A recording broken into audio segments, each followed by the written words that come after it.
کہ ہمارے ایک مین میڈیا چینل نے بابوں کو ایکسپوز کرنے کے اعتبار سے ایک پروگرام سٹارٹ کیا سرعام کے نام سے۔ السلام علیکم ورحمۃ اللہ وبرکاتہ۔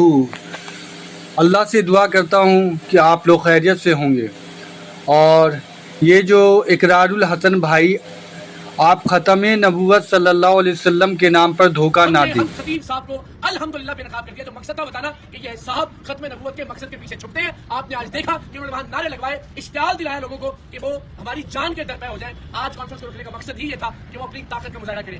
ایک آیت نہیں سنا سکے موصوف، 3 گھنٹے تک ٹیم سرعام کو ہمیں یرغمال بنا کر رکھا، وہی ڈرامے بار بار دہرائے کہ جن خواتین کی آنکھ سے بچی، یعنی وہی بچی جس کی آنکھ سے 4 بار چین نکال چکے ہیں، آج 5ویں بار بھی اس کی آنکھ سے چین نکالی، تو پھر کاہے کی حامل ہے کہ آپ اس کو 4 بار میں ٹھیک نہیں کر سکے، اور آج بھی اس کی آنکھ سے چین